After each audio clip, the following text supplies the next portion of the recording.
Hello beautiful parents, आप सभी का मोमन बोर्ड में स्वागत है। आज का हमारा जो वीडियो है इसका टॉपिक अगेन हमारे एक सब्सक्राइबर है, उनकी रिक्वेस्ट पे बनाया गया है। Thank you very much for this beautiful suggestion. आप मुझे ऐसे ही सजेशन देते रहिए, मैं ऐसे ही आपके लिए रिसर्च करके या फिर मेरे एक्सपीरियंस में अगर वो बात आई है तो आपसे शेयर करते जाऊँगी।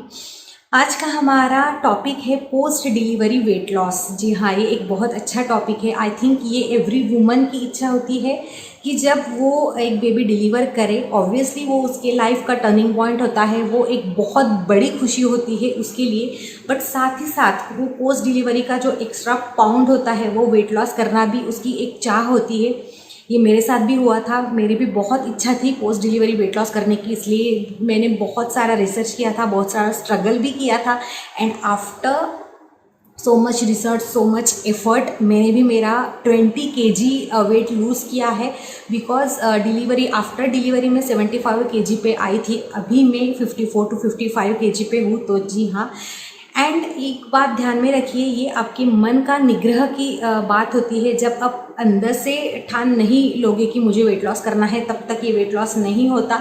अदरवाइज़ क्या होता है, हम बहुत बारी स्टार्ट कर देते हैं, बीच में थोड़ा लूज़ पड़ जाते हैं, फिर छोड़ देते हैं, तो ये टास्क पूरा नहीं होता।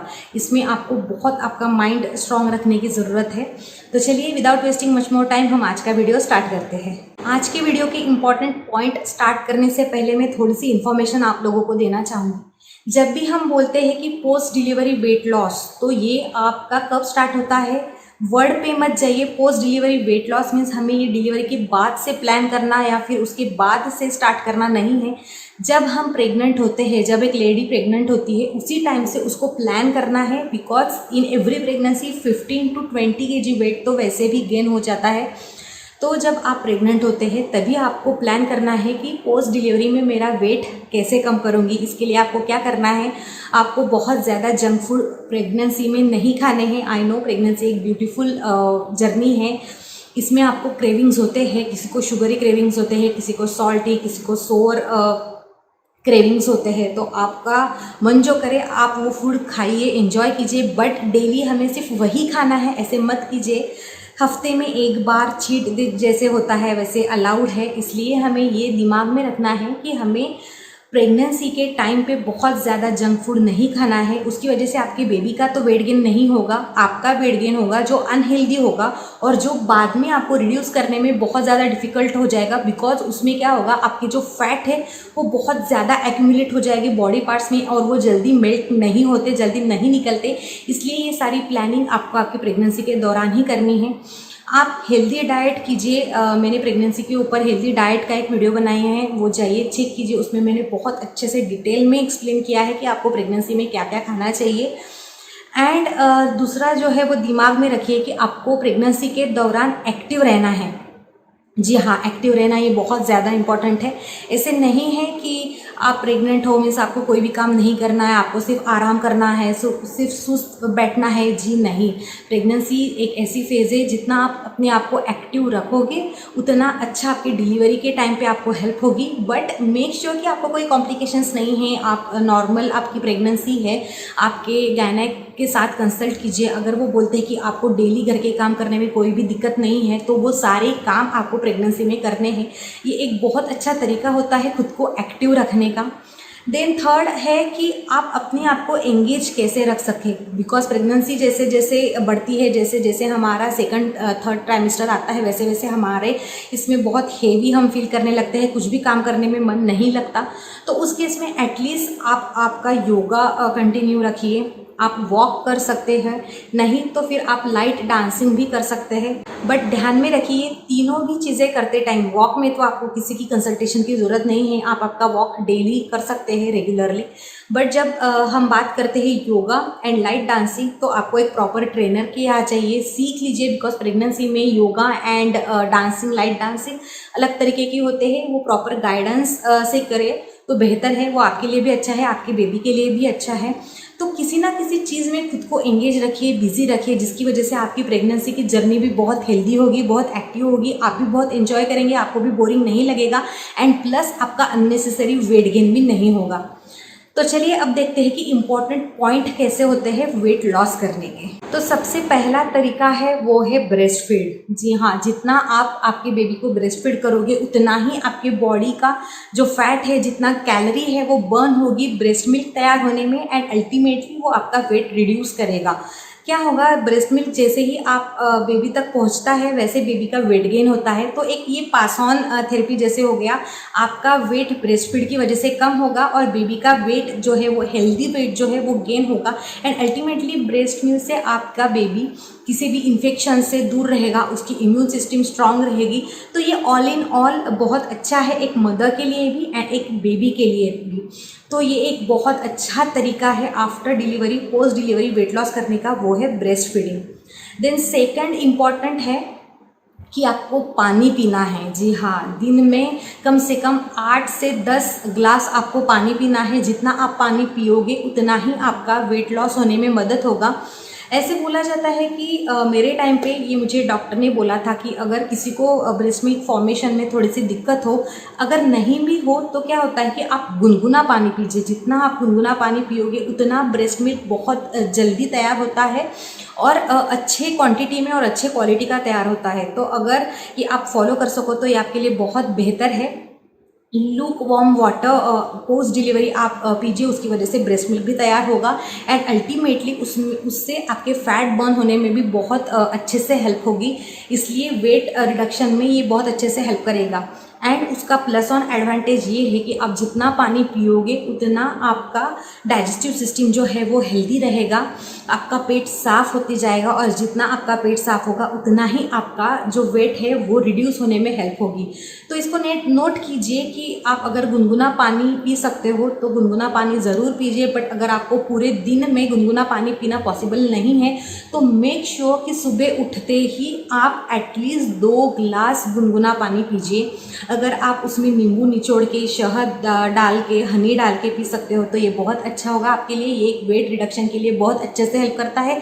आई थिंक ये बहुत सारे लोगों को पता है, ये बहुत कॉमन है, बट ट्राई कीजिए। आई नो एक दिन में 2 दिन में आप 2 गिलास पानी सुबह उठ के नहीं पी सकते, बहुत हेवी हो जाता है, बट धीरे धीरे अगर आप 1 गिलास पानी पी रहे हो तो वो धीरे धीरे 2 गिलास पीजिए, उसकी वजह से वेट रिडक्शन में बहुत अच्छे से हेल्प होगी। एंड अगर आप दिन भर में गुनगुना पानी पीते हो तो वो तो बहुत अच्छे से रिजल्ट देगा वेट रिडक्शन में, क्योंकि उसकी वजह से फैट जो है वो बहुत जल्दी मेल्ट हो जाएंगे, ब्रेस्ट मिल्क फॉर्मेशन में हेल्प होगी, ब्रेस्ट मिल्क की क्वांटिटी भी बढ़ेगी एंड अल्टीमेटली उसकी वजह से आपका वेट रिड्यूस होने में भी बहुत अच्छे से हेल्प होगी। इसमें हमें और एक चीज़ का ध्यान देना है कि जब हम कोई भी खाना खाते हैं, सुबह का खाना, रात का खाना, तो एटलीस्ट खाने से पहले 25 मिनट्स पहले अगर आप पानी पीते हो तो उसकी वजह से क्या होगा, आपके स्टमक में जो है वो एक थोड़ा सा फुलनेस आ जाएगा और आप बहुत ज़्यादा खाना नहीं खाओगे, एक थोड़ा रूम जो है वो वैकेंट रहेगी एंड जिसकी वजह से भी आपको वेट लॉस होने में हेल्प होगी। ये मैंने फॉलो किया है, मैं अभी भी इसको फॉलो करती हूँ। जब भी मैं खाना खाने का मेरा टाइम होता है तो उससे एटलीस्ट कम से कम 15-20 मिनट पहले मैं 1 गिलास पानी पी लेती हूँ, जिसकी वजह से अननेसेसरी हम एक्स्ट्रा खाना नहीं खाते एंड उसकी वजह से भी हमें वेट रिड्यूस होने में बहुत अच्छे से हेल्प होती है। ये एक बहुत अच्छा नुस्खा है, आप भी ये ज़रूर फॉलो कर सकते हो। देन थर्ड जो पॉइंट है ये बहुत इंपॉर्टेंट है। एक्चुअली जो न्यू मदर्स होती है वो ये करने के लिए थोड़ा सा हिचकिचाती है या फिर थोड़ा सा जान पे आता है, बिकॉज हम न्यू मदर्स होते हैं, हम ऐसा सोचते हैं कि हमें रिलैक्सेशन की ज़रूरत है, हमें आराम की ज़रूरत है, बट ऐसा नहीं है। ये आप ज़रूर कर सकते हो। वो क्या है, वो है आपको आपके बेबी के साथ फिट रहना है। मीन्स एग्जैक्टली क्या करना है, तो आपको वॉक करना है। जी हाँ, इनिशियल 40 डेज ये आपके रिकवरी पीरियड होते हैं। आई एग्री, अगर आप बाहर नहीं जा सकते हो इस दौरान तो एटलीस्ट घर में वॉक कीजिए, ये आपको बहुत अच्छे से बेनिफिट करेगा। उससे क्या होगा, आपका जो सारा लेजीपन है वो निकल जाएगा, आप में एक एनर्जी आएगी, एक थोड़ा सा एंथुजियाज्म आएगा।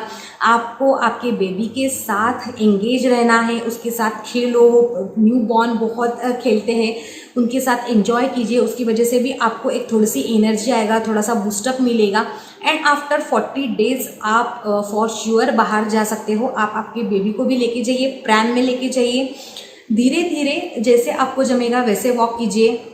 ज़रूरी नहीं है कि इनिशियली आप बहुत फास्ट चले, आपको बहुत फास्ट चलना है, वेट लॉस करना है, ये सारा दिमाग में मत रखिए। जस्ट फ्रेश एयर लेनी है, आपके बेबी के साथ भी एंजॉय करना है। इससे आपको क्या होगा, एक मोटिवेशन मिलेगा, एक एनर्जी मिलेगी, और जैसे जैसे आप वॉक करोगे आप में एक स्टैमिना बढ़ते जाएगा, आपकी इम्यून सिस्टम बूस्टअप होते जाएगी, फिर आप धीरे धीरे अपना वॉकिंग का स्पीड जो है वो बढ़ा सकते हो। बट ध्यान में रखिए, आफ्टर 40 डेज एटलीस्ट 1 वीक के लिए एक बार बाहर जाना कंपलसरी है। आफ्टर 1 वीक आप अगर 2 टाइम्स घूमते हो बाहर तो ये आपके लिए बहुत ही अच्छे से बेनिफिट करेगा। हाफ एन आवर सुबह में, हाफ एन आवर शाम में। उसकी वजह से क्या होगा, आपका बेबी भी जो है वो नेचर के पास जाएगा। बाहर जाना है मीन्स हमें कोई मॉल में या कहीं बाहर या कहीं शॉपिंग पे नहीं लेके जाना है, आपको गार्डन में जाना है या फिर आपके सोसाइटी के बाहर आपको कहीं पे भी घूमना है, आसपास आप वहाँ पे घूम सकते हो, प्ले एरिया है वहाँ पे जा सकते हो। इसकी वजह से आपका बेबी जो है उसको भी नेचर का थोड़ा थोड़ा सा इंट्रोडक्शन मिलेगा, वो भी कंफर्टेबल हो जाएगा एटमॉस्फेयर में। अल्टीमेटली बेबी जो है वो नेचर में बॉर्न हुआ है, आपको उसको कभी ना कभी तो बाहर लेके जाना है। तो आफ्टर 40 डेज स्टार्ट कीजिए, जिसकी वजह से आपकी बेबी की भी इम्यून सिस्टम थोड़ी थोड़ी डेवलप होगी, उसको वायरल कैच नहीं करेगा। बिकॉज अगर ऑल ऑफ अ सडन आप 3 मंथ्स के बाद आपके बेबी को बाहर लेके जाते हो तो हो सकता है किसी ना किसी कारणवश उसको थोड़ा सा इम्यून सिस्टम की प्रॉब्लम हो, उसको कफ एंड कोल्ड की प्रॉब्लम हो। बट अगर आप स्टार्टिंग से ही आपके बेबी को धीरे धीरे बाहर लेके जा रहे हो तो अल्टीमेटली आपका बेबी भी एडजस्ट हो जाएगा, उसकी सिस्टम भी पूरी एडजस्ट हो जाएगी। तो ऑल इन ऑल ये बेबी के लिए भी एडवांटेज है और ये आपके लिए भी एडवांटेज है। तो आपको बेबी के साथ फिट रहना है। सेकंड, बेबी के साथ फिट रहना है मीन्स आप उसके साथ खेल सकते हो। जब बेबी खेलता है आप उसके साथ एंजॉय कीजिए, बेबी को गोदी में उठाइए, गाना लगाइए, डांस कीजिए, आपको आपके पार्टनर को साथ में लीजिए, जिसकी वजह से एक हैप्पी एंड पॉजिटिव एटमॉस्फेयर आपके घर में बनेगा। इसकी वजह से भी आपको एक थोड़ा सा एनर्जी आएगी, एंथुजियाज्म आएगा एंड अल्टीमेटली आप भी ये सारा एंजॉय करेंगे एंड प्लस आपकी एक्सरसाइज भी हो जाएगी, आपको पता भी नहीं चलेगा। तो ये एक बहुत ही अच्छा एंड इम्पॉर्टेंट पॉइंट है वेट लॉस करने का, ये आप ज़रूर कर सकते हो। देन फोर्थ जो पॉइंट है, I know most of in India ये सारी वुमन पोस्ट प्रेगनेंसी फॉलो करते हैं, वो है मसाज। जी हाँ, मसाज से आपका बहुत अच्छे से वेट लॉस होने में आपको हेल्प करता है। क्या करना है, जो ट्रेंड वुमन आती है मसाज के लिए, आपको उनसे मसाज करवानी है। किसी भी औरत को मत रखिए मसाज करने के लिए, बिकॉज उसके प्रॉपर ट्रेंड वुमेन्स होती है, उनसे अगर आप करोगे तो ऑब्वियसली वो आपको बेनिफिट करेगा। मसाज से क्या होता है, जितना भी आपको पेन होता है पोस्ट डिलीवरी वो धीरे धीरे रिकवर होता है, आपका ब्लड सर्कुलेशन प्रॉपर अच्छे से मेंटेन होता है, और जितना ब्लड सर्कुलेशन अच्छे से मेंटेन होगा उतना ही आपका वेट लॉस होने में भी आपको हेल्प मिलेगी। ये डिपेंड होता है कि आपको कितने मंथ्स तक करना है, but according to my recommendation कि आपको एटलीस्ट 40 डेज 45 डेज तो करना ही चाहिए। मेरे केस में मैं मेरे मायके में थी तो मैंने ये कंटिन्यू 5 महीने फॉलो किया है। जी हाँ, आई नो ये बहुत ज़्यादा है, बट स्टिल आपको मसाज जब बंद करवानी है तो धीरे धीरे बंद करवाइए, ऑल ऑफ अ सडन बंद करने की ज़रूरत नहीं है। जैसे 1 दिन का गैप दे दिया, फिर 2 दिन का, 3 दिन का, फिर 1 वीक का, जिसकी वजह से आपकी बॉडी भी एडजस्ट हो जाएगी एंड आपको भी कोई दिक्कत नहीं आएगी। ऑल ऑफ अ सडन अगर मसाज बंद करते हो तो उसकी वजह से थोड़ी सी दिक्कत आ सकती है, आपके जॉइंट पेन कर सकते हैं। तो मसाज ये एक बहुत अच्छा ऑप्शन है वेट लॉस करने के लिए, ये ज़रूर ट्राई कीजिए, इसकी वजह से आपका ज़रूर वेट लॉस होगा। देन नेक्स्ट जो पॉइंट है वो बहुत ज़्यादा इंपॉर्टेंट है, वो हमारे फूड हैबिट्स को रिलेटेड है कि अवॉइड जंक फूड। जी हाँ, जैसे हमने प्रेगनेंसी फेज में जंक फूड को कट डाउन किया है, उसको लिमिट में रखा है, वैसे भी आपको post delivery, actually post delivery आपको तो बहुत ज़्यादा ध्यान रखना है, बिकॉज आप जो भी खाते हैं वो अल्टीमेटली आपके बेबी तक जाता है। जंक फूड अगर आप खाओगे तो अल्टीमेटली अननेसेसरीली वो आपके बेबी तक जाएगा, जिसकी वजह से बेबी को प्रॉब्लम होगा और कुछ भी नहीं, ना उसकी वजह से हेल्दी वेट गेन होता है, ना उसकी वजह से कुछ भी हेल्थ बेनिफिट मिलते हैं, ना ही उसकी वजह से कुछ भी मिनरल्स, वाइटामिन्स या कुछ भी न्यूट्रिएंट्स बेबी को मिलते हैं। तो वो क्यों खाना अल्टीमेटली। अब आफ्टर डिलीवरी ध्यान में रखिए, आप जो भी खाएंगे वो अल्टीमेटली आपके बेबी तक जाने वाला है, इसलिए मेक श्योर कि आप पोस्ट डिलीवरी बहुत अच्छे से हेल्दी खाना खा रहे हो, जिसकी वजह से आपके बेबी को भी बेनिफिट करेगा और आपको भी बेनिफिट करेगा। इसलिए जंक फूड पोस्ट डिलीवरी हमें टोटली कट डाउन करने हैं, इसकी वजह से भी आपका वेट लॉस होने में बहुत अच्छे से मदद मिलेगी। देन नेक्स्ट जो पॉइंट है वो बहुत ही ज़्यादा इंपॉर्टेंट है, वो है गेट सम स्लीप। जी हाँ, हमें बहुत अच्छे से नींद लेनी है। I know post delivery babies 3 to 4 months रात में नहीं सोते, जिसकी वजह से हमारी भी नींद नहीं होती। तो उस केस में आपको क्या करना है, जब भी आपका बेबी सोता है तो तुरंत उसके साइड में जाके सो जाइए, ये एक बहुत अच्छा तरीका है आपकी हेल्थ रिकवर करने का, आपका माइंड रिलैक्स होने का। बिकॉज रात में वैसे भी नींद नहीं होती, बार बार उठना पड़ता है, बार बार ब्रेस्ट फीड करना पड़ता है, जिसकी वजह से आपको थोड़ा सा टेंशन आता है एंड पोस्ट डिलीवरी थोड़ा सा डिप्रेशन की भी फेस होती है। इसलिए आपको नींद की बहुत अच्छे से ज़रूरत है। जब भी आपका बेबी सोता है तब भी उसके साथ नींद ले लीजिए, इसकी वजह से आपको वेट लॉस में भी हेल्प मिलेगा। एंड अगेन क्या होता है, अगर आप नहीं सोते हो, आपका बेबी सो गया है, आप नहीं सो रहे हो, आप जगे हुए हैं, तो जितना हम जगेंगे उतना क्या होता है, हमें भूख लगती है एंड उन क्रेविंग्स की वजह से हम कुछ शुगर ही खा लेते हैं, कुछ सॉल्टी खा लेते हैं। अल्टीमेटली वो बैड इम्पैक्ट करता है हमारे बॉडी पे एंड उसकी वजह से वेट गेन होता है, ना कि वेट लॉस होता है। इसलिए हम जितना सोएंगे उतना हमारा स्पैन निकल जाएगा, हमें भूख नहीं लगेगी एंड प्लस उससे हेल्दी बेनिफिट भी मिलेगा कि हमारा माइंड जो है वो रिलैक्स रहेगा, काम रहेगा, हमारी नींद पूरी होगी। ये एक बहुत अच्छा तरीका है वेट लॉस करने का, ये आप ज़रूर ट्राई कर सकते हैं। बहुत बारी ऐसे होता है कि बेबी सो गया है बट फिर भी हमें नींद नहीं आ रही है, आई नो ऐसे होता है। तो उस केस में एटलीस्ट आंखें बंद करके थोड़ा सा लाई डाउन हो जाइए, आपके दिमाग को शांत रखिए। Because post delivery, post pregnancy बहुत सारी उथल पुथल हुई रहती है, हमारी पूरी दुनिया इधर की उधर हुई रहती है। तो उस केस में हमें माइंड रिलैक्सेशन की, दिमाग शांत रखने की बहुत ज़्यादा आवश्यकता है। इसलिए अगर आपको नींद नहीं भी लगे तभी भी आपको आंखें बंद करके थोड़ा सा रिलैक्स करना है, जिसकी वजह से आपका माइंड शांत रहेगा एंड अल्टीमेटली वो आपके वेट लॉस के लिए भी बहुत अच्छे से बेनिफिट करेगा। देन 7th जो पॉइंट है वो बहुत ज़्यादा इंपॉर्टेंट है, वो है ईट फ्रिक्वेंटली। जी हाँ, मेरे केस में क्या हुआ था, मुझे post delivery I don't know बहुत ज़्यादा भूख लगती है ऐसे बोला जाता है, बट जब मैंने मेरे डॉक्टर के साथ बात की, गायनेकोलॉजिस्ट के साथ बात की, तो उन्होंने मुझे बोला कि जैसे आप नॉर्मल खाते हो वैसे भी आपने खाया तो वो सफिशेंट है, आपको 300 to 400 कैलोरीज एक्स्ट्रा चाहिए, बहुत ज़्यादा एक्स्ट्रा खाने की ज़रूरत नहीं है। बट मैं 5-5 रोटी एट अ टाइम खाती थी, जिसकी वजह से मेरा बहुत ज़्यादा वेट गेन हुआ था। तो ये आपको करने की कोई भी ज़रूरत नहीं है, आप 2-2 घंटे बाद थोड़ा थोड़ा खाइए, कभी फ्रूट खा लीजिए, खाने के टाइम पे प्रॉपर 2 रोटी भी खा लिया तो सफिशेंट है। नाश्ते के टाइम पे आपके घर में जो भी बन रहा है बट हेल्दी नाश्ता हो वो खा सकते हैं। तो थोड़ी थोड़ी बात खाइए, एकदम से जैसे मैंने 5-5 रोटी एकदम से खा ली थी, जिसकी वजह से मेरा 75-77 kg वेट हुआ था। तो ये गलती आप मत कीजिए, जिसकी वजह से अननेसेसरी आपका वेट गेन होगा। ऐसा कुछ भी नहीं है कि आपको बहुत ज़्यादा खाना है, जितना आप खाएंगे उतना ब्रेस्ट मिल्क तैयार होगा। जी नहीं, ये सरासर गलत सोच है। हमें सिर्फ 300 to 400 कैलोरीज एक्स्ट्रा की ज़रूरत होती है।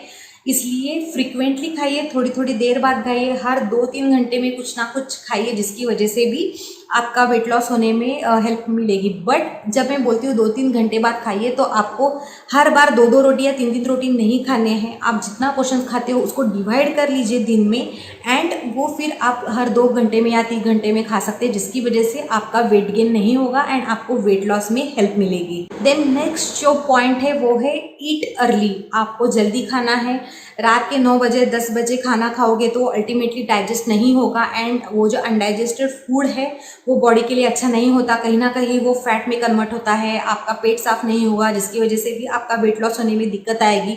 अगर आप जल्दी खाते हो, सोने से 2-3 घंटे पहले अगर आप खाना खाते हो तो वो प्रॉपर से डाइजेस्ट होगा, जिसकी वजह से आपका पेट साफ रहेगा, आपको एक हल्का फील होगा एंड अल्टीमेटली आपका वेट लॉस होने के लिए उससे बहुत अच्छी मदद मिलेगी। तो ये ज़रूर नोट कीजिए कि आपको जल्दी खाना है। देन नेक्स्ट पॉइंट है स्टे एक्टिव। जैसे मैंने पहले मेंशन किया कि आपको एक्टिव रहना है, आप वॉक कर सकते हो, बेबी के साथ एक्टिव रह सकते हो, घर के थोड़े थोड़े काम कर सकते हो, कुछ भी कर लो। आई नो इनिशियल 40 डेज हमें बहुत ज़्यादा काम करने की परमिशन नहीं देते घर वाले, बट कुछ भी, जैसे आपके बेबी के कपड़े की घड़ी हो गई, आपने आपका रूम अच्छे से साफ कर लिया, क्लीन कर लिया, बेबी के कपड़े अच्छे से सजा लिए, ये सारी छोटी छोटी जो एक्टिविटी है, ये आप बैठे बैठे जो काम है ये पूरे तरीके से कर सकते हो, ये आपको करना है, जिसकी वजह से आप मेंटली भी एक्टिव रहेंगे, आप सुस्त नहीं रहेंगे, आप सिर्फ बेड पे लेटे हैं, आपको आराम करना है, ये दिमाग से हटा दीजिए। इसकी वजह से आपको वेट लॉस में कोई भी मदद नहीं होगी। इनिशियल 40 डेज में भी इवन तो आपको बहुत हेवी काम अगर नहीं करने हैं, आई नो घर वाले परमिशन नहीं देते एंड ये आपकी भी रिकवरी फेज होती है, तो ये आपके लिए भी अच्छा है कि आप बहुत ज़्यादा हेवी काम ना करें, बट ये सारे जो लाइट काम हैं ये आपको ज़रूर करने हैं, जिसकी वजह से आप मेंटली भी एक्टिव रहेंगे एंड फिजिकली भी एक्टिव रहेंगे। इसकी वजह से भी आपको आगे जाके जो एक्सरसाइज करना है, जो खुद को थोड़ा सा पुश ऑन करना है, वो करने के लिए भी दिक्कत नहीं आएगी एंड अल्टीमेटली आपके वेट लॉस के लिए ये बहुत अच्छे से वर्क करेगा। देन नेक्स्ट पॉइंट है कि आपको कैफीन एंड सोडा बहुत ज़्यादा इंटेक नहीं करना है। जैसे मैंने पहले मेंशन किया कि आपको जंक फूड नहीं खाना है, वैसे ही आपको कैफीन एंड सोडा बहुत ज़्यादा नहीं लेना है। इसकी वजह से क्या होगा, अल्टीमेटली वो ब्रेस्ट मिल्क में जाता है एंड सोडा या फिर कोई भी कार्बन डाइऑक्साइड कंटेनिंग जो लिक्विड होते हैं वो आपको नहीं लेने हैं। उसकी वजह से उसमें एक्चुअली बहुत ज़्यादा एक्स्ट्रा एक्सेस शुगर होती है, वो आपकी बॉडी के लिए भी बहुत ज़्यादा हैम्पर करती है एंड प्लस वो बेबी के लिए भी बहुत अच्छे नहीं होती है, बिकॉज पोस्ट डिलीवरी आप एक ब्रेस्ट फीड मदर हो, वो जो आप खाते हो पीते हो वो पूरा आपके बेबी तक जाता है एंड अगर आप ये सारे जो है वो सॉफ्ट ड्रिंक्स जो लेते हैं उसकी वजह से अल्टीमेटली आपके बेबी को तकलीफ होगी। तो इन सारी चीज़ों से आपको थोड़ा सा दूर रहना है, ये आपके वेट लॉस के लिए भी बहुत अच्छे से मदद करेगा। देन नेक्स्ट जो है वो बहुत ज़्यादा इंपॉर्टेंट है कि डोंट ड्रिंक अल्कोहल। ये आपको प्रेगनेंसी के दौरान भी अल्कोहल कंजम्पशन नहीं करना है एंड प्रेगनेंसी के बाद भी नहीं करना है। जैसे मैंने पहले मेंशन किया कि आप एक ब्रेस्ट फीडिंग मदर हो, तो ये आपके बेबी के लिए बिल्कुल भी ठीक नहीं है। अल्कोहल क्विट करना ये बहुत अच्छा डिसीजन है, जिसकी वजह से आपका वेट लॉस होने में भी आपको बहुत ही अच्छे से मदद मिलेगी एंड अल्टीमेटली आपका बेबी भी हेल्दी रहेगा। इसलिए अगर आपको अल्कोहल की आदत है या फिर आप स्मोकिंग या फिर अल्कोहल कंजम्पशन करते हो, तो प्रेगनेंसी के फेज़ में, डिलीवरी के फेज़ में ये आपको पूरा भूल जाना है, पूरा 100% क्विट करना है, जिसकी वजह से आपको वेट लॉस में भी बहुत अच्छे से मदद मिलेगी। जो हमारा नेक्स्ट पॉइंट है वो बहुत ज़्यादा इंपॉर्टेंट है, वो है do exercise. Do exercise point को हम थोड़ा सा डिवाइड कर लेते हैं according to the delivery span. जैसे अप टू 40 डेज आपको बहुत ज़्यादा एक्सरसाइज नहीं करनी है, बिकॉज वो आपका रिकवरी पीरियड होता है, वो थोड़ा सा डेलिकेट फेज होता है। उसमें आप क्या कर सकते हो, आपकी जो डेली एक्टिविटीज़ है उसमें आप खुद को बिजी रख सकते हो। जैसे आपने आपका रूम साफ कर लिया या फिर आपके बेबी की क्लोथ्स की फोल्ड बना लिए, कुछ ना कुछ जो बैठे बैठे काम है एटलीस्ट, या फिर घर के अंदर के जो थोड़े थोड़े काम है जो बहुत लाइट है उसमें आपको एंगेज रखना है आपको, जिसकी वजह से आप एक्टिव रहोगे और आपका जो लेजीपन है वो बढ़ेगा नहीं, धीरे धीरे कम होगा। ये हो गया up to 40 to 45 days. Then after 40 to 45 days to 6 months, जी हाँ, अप टू 6 मंथ्स ये स्पैन बहुत ज़्यादा इंपॉर्टेंट है। अप टू 6 मंथ्स आपका गायनेक आपको परमिशन नहीं देगा कि आप कुछ भी हेवी एक्सरसाइज करो, जैसे जिम हो गया, फिर वेट्स या फिर डंबल्स उठाना हो गया, या फिर बहुत ज़्यादा हेवी योगा हो गया, इसकी आपको परमिशन नहीं रहती है। बिकॉज सिजेरियन सेक्शन अगर आपका हुआ है तो उस केस में आपको स्टिचेस लगे हुए होते हैं, बाहर से स्टिचेस है, अंदर से स्टिचेस है, कितना टाइम लगेगा हील होने के लिए अंदर के स्टिचेस को हमें पता नहीं रहता। तो उस केस में हमें बहुत ज़्यादा अपनी बॉडी को हार्म पहुंचाना नहीं है, तो उस केस में आप प्योरली वॉक कर सकते हो। ये आपके ऊपर डिपेंड है कि आप कितना देर वॉक करना चाहते हो। अब दिन में आधा घंटा कर लो, 45 मिनट्स कर लो, 1 घंटा कर लो, बट आप इस वॉक के अलावा और कुछ भी नहीं कर सकते। ये डॉक्टर रिकमेंडेड है and plus up to 6 months आप कोई भी वेट लॉस प्लान नहीं कर सकते हो।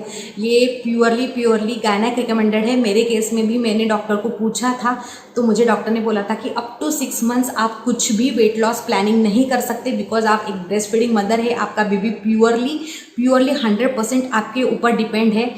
आफ्टर 6 मंथ्स क्या होता है, आप थोड़ा थोड़ा सॉलिड स्टार्ट कर देते हो, बट मेजर सोर्स वो ब्रेस्ट मिल्क ही होता है, ब्रेस्ट फीड ही होता है। आफ्टर 6 मंथ्स आप थोड़ा थोड़ा एक्सरसाइज स्टार्ट कर सकते हो, जैसे आप योगा हो गया या फिर अगर आपको जिम ज्वाइन करना है तो वो हो गया। उस केस में भी आपको धीरे धीरे आपका एक्सरसाइज बढ़ाना है, बहुत फास्ट भी आपको एक्सरसाइज नहीं बढ़ाना है, क्योंकि आपके जो अगर सिजेरियन सेक्शन हुआ है तो स्टिचेस जो है वो हिल होने चाहिए, आप प्रॉपर रिकवर होने चाहिए किसी भी एक्सरसाइज के लिए, किसी भी स्ट्रॉन्ग वेट उठाने के लिए। तो ये ज़रूर आपको फॉलो करना है। Then next and last important point is actually it's very important, be realistic.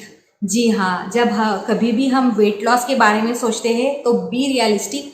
ये एक ऐसी चीज़ है, ये थोड़ा लॉन्ग टर्म में चलेगा। आप एक दिन में या फिर एक वीक में या फिर एक महीने में वेट लॉस नहीं कर सकते। भले ही कितना ही आप एडवर्टाइजमेंट देख लो, कितने ही प्रोडक्ट्स देख लो, चाहे कुछ भी हो जाए, ये जल्दी होने वाली चीज़ नहीं है। इसमें आपको बहुत ज़्यादा पेशेंस एंड बहुत ज़्यादा पॉजिटिविटी की ज़रूरत है। इसलिए ऐसा नहीं है कि आज मैंने पोस्ट डिलीवरी स्टार्ट कर दिया तो विद इन 1 मंथ मेरा 10 kg लूज़ होगा। जी नहीं, आपका वेट धीरे धीरे कम होना यही बेहतर है, यही आपके लिए बहुत अच्छे से काम करेगा।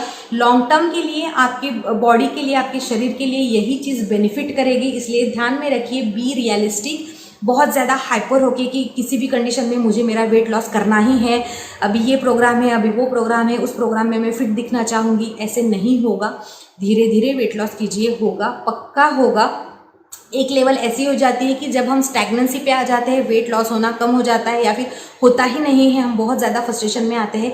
ये स्टैग्नेंसी की लेवल हर एक की इसमें आती है, मेरे केस में भी आई थी, बट वो लेवल 2 महीना 3 महीना रहती है, उसके बाद अगेन आपका वेट लॉस होना स्टार्ट हो जाता है। इसलिए बी रियलिस्टिक, ज़रूर वेट कम होता है, उसमें डेडिकेशन की, पॉजिटिविटी की बहुत ज़्यादा ज़रूरत होती है। Then the last but it's very important point, जब हम वेट लॉस के बारे में बात करते हैं पोस्ट डिलीवरी, ध्यान में रखिए, जब आपका डिलीवरी में 15 kg या 20 kg, किसी का 18 kg वेट बढ़ जाता है, तो जैसे ही आप बेबी डिलीवर करते हो, आपका 7 to 8 kg वेट वहीं पे लॉस हो जाता है। आप वहीं पे थोड़ा सा रिलैक्स कर सकते हो, बट मेक श्योर कि आप इतना ज़्यादा पोस्ट डिलीवरी ना खाएं कि वो जो वेट लॉस हुआ है वो फिर से बढ़ जाएगा। मेरे केस में वही हुआ था, मेरा 6 to 7 kg लॉस हुआ था, बट जैसे ही मैं मायके चली गई तो वहाँ पे मेरा अगेन, मैंने बहुत सारा घी और ये अननेसेसरी चीज़ें खा ली थी, जिसकी वजह से अगेन मेरा वेट गेन बहुत ज़्यादा हो गया।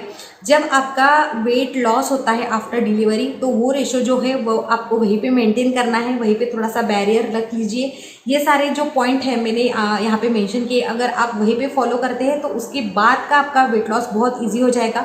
Means after delivery 6 to 7 kg आपने वहीं पे लॉस कर लिया, एंड जो रिमेनिंग वेट है, ये जो मैंने पॉइंट आपको एक्सप्लेन किए, अगर आपने ये सारे फॉलो किए तो आपका जो बाकी का वेट है तो वो भी वहाँ पे पूरा चला जाएगा। मीन्स अल्टीमेटली आप आपके ओरिजिनल शेप में, ओरिजिनल वेट पे आ जाओगे। ये बहुत इंपॉर्टेंट पॉइंट है, ये ज़रूर ध्यान में रखिए। तो ये था आज का video regarding post delivery weight loss. I hope आपको अच्छा लगा हो। मेरे तरफ से मैंने बहुत अच्छे से इन डेप्थ कवर करने की कोशिश की है। अगर आपने ये वीडियो पूरा देखा है, आपको अच्छा लगा है, तो please hit the like button, subscribe mom on board, comment on the mom on board.